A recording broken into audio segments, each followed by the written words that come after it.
We're up to our eyeballs in life hacks, tips and tricks.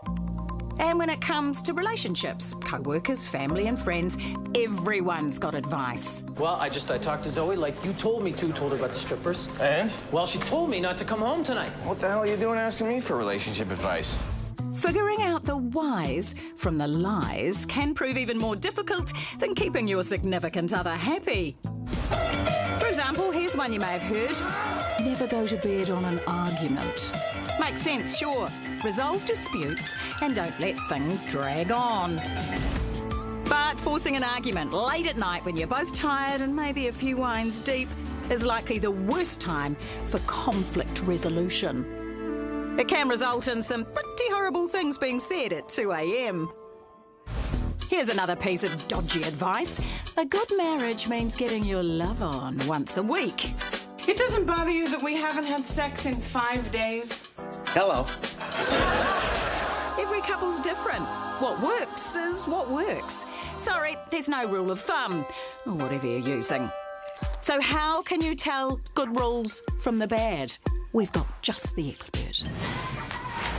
Oh, yes, we do. Joining us now from Sydney, clinical neuropsychologist Dr. Hannah Corral. Now, Hannah, with so many relationship rules out there, how can you tell the good ones from the bad? One consistent thing in relationships is it's always inconsistent. So I think it's taking things with a grain of salt and going by your own relationship is probably key here. Just refer back to yourself whenever you're taking the advice from the internet. Do you have some of the worst rules that seem to sort of be commonplace, the ones everyone thinks are true that aren't? Oh, there's lots of sayings that come to mind, like you can't love others until you love yourself. I don't think that's true at all. I think people who aren't there yet for themselves can have lots of love for other people. Or the saying, hurt people hurt people.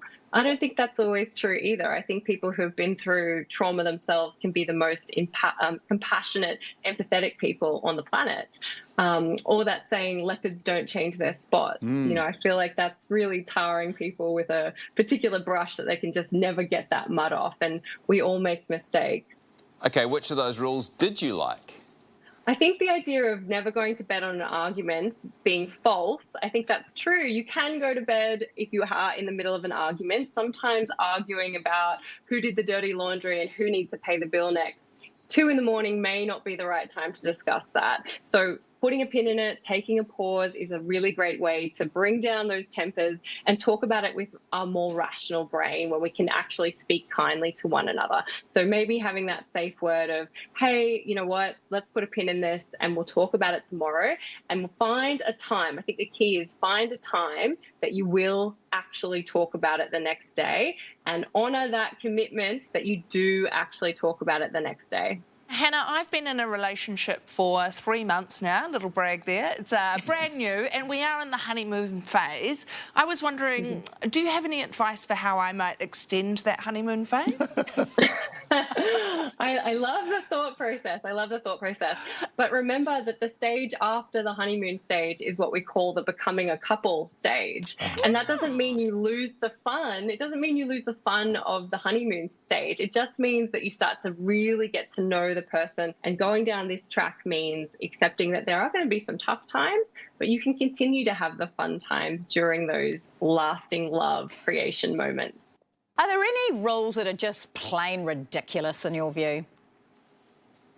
Some of the rules, like having a baby will jeopardize your relationship. I think slapping a rubber stamp to say, true, that's true. I don't agree with that. I think that sometimes having people enter your family can be a beautiful part. That's a wonderful experience and can be tough, but an amazing experience. So it's just part and parcel of that ebbs and flows of a relationship. So you're not hitting a detonation bomb on your relationship if you're pregnant and expecting.